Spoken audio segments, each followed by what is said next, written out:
Let's face it, lads, the Irish state broadcaster's payment scandal has been the best content RTE has produced in years. This is Ben Scallon and you're watching Gript Media.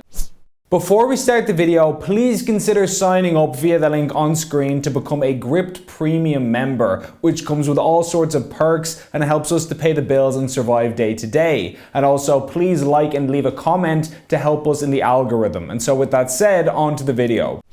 Amid the ongoing RTE Gate controversy involving secret payments to presenter Ryan Tubridy, one of the main takeaways that has mostly flown under the radar is just how entertaining the whole thing has been. I mean, don't get me wrong, of course it's all scandalous stuff, but there's something undoubtedly hilarious about them spending €5,000 on flip-flops for a summer party. They spent about 12 grand on a Bruce Springsteen concert and thousands more to see Phil Collins and Robbie Williams. I mean, the audacity is just comical. One has to admit the chief financial officer of the organisation saying he doesn't know his own salary is genuinely gas. You almost couldn't write that in a comedy sketch. He has asked you, how much is your salary? I would expect you to answer that question.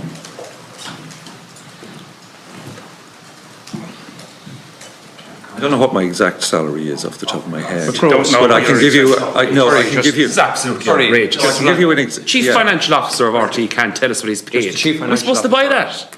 Chief Financial Officer, being asked the question by the deputy who has the floor. Deputy Brady has the floor. Well, what's your salary? This is extraordinary. Now it's taken over a minute now to get a very basic answer. I would have imagined. We have public bodies in here every week who, senior staff, we can get the figures for their salaries without any problem. RTE is, transparency, truth, transparency, I have no trust. problem being transparent with you. Truth, transparent and trust. Yeah. It's a very basic question and I expect the answer to it for the members. Okay. It's also fairly explosive to hear the same CFO admit that RTE may have defrauded the public. That's undeniably exciting. There is not fraud involved here. But raising invoices for something knowing that it's not what it is. Well, it's concealment and deception. Definitely. And would you not determine that to be fraud? Wrongfully knowing? It depends who the fraud is against, if anyone has lost out. I mean, you could say the tax, my own opinion is maybe the taxpayer was defrauded. It's fairly dramatic to hear the chair of the RTE board admitting that the secret payments to Tubridy appeared designed to deceive. As a trained accountant and a former financial controller, I am appalled as to how payments were recorded and presented in the RTE accounts. What was the motivation here? It appears to me that this was an act designed to deceive. Putting aside the obvious seriousness of this situation, at the very least it's not boring, which is significantly more than can be said for RTE's usual content. According to RTE, its mission is to enrich Irish life with content that challenges, educates and entertains. One can only assume that this is a kind of ironic dark joke because RTE's content is about as educational and entertaining as a swift kick in the nads, and the only thing it challenges is the viewer's sense of hope and optimism. This is, after all, the same outlet that brought us a climate change comedy segment which causes around the same level of agony as a bone marrow transfusion. So as we might know, COP27 is this year and it was COP26 last year. So at this stage they're starting to feel a bit like the Fast and Furious films, aren't they? You know, the only clear winner is Diesel.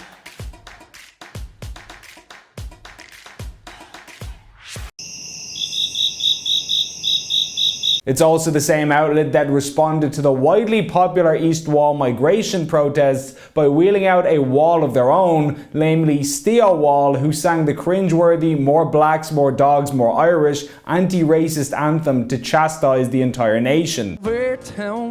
In the land of 1,000 welcomes, racism still coming down. From the top to the bottom, the system is still rotten and the euro rules the roost.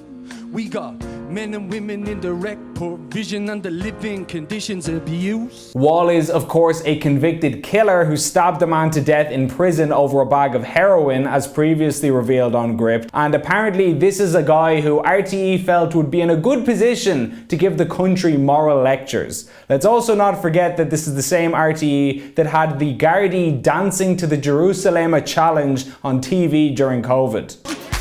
Jerusalem,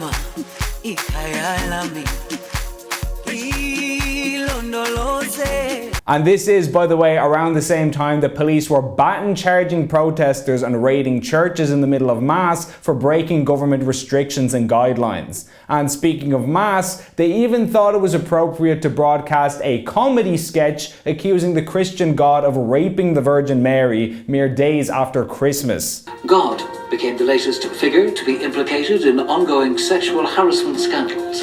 2,000 years ago! The 5 billion-year-old stood accused of forcing himself on a young Middle Eastern migrant and allegedly impregnating her against her will. Apart from being outrageously offensive to families and religious people, it's not even particularly funny, and you know for a fact they'd never run a sketch about another religious leader during Ramadan, let's say.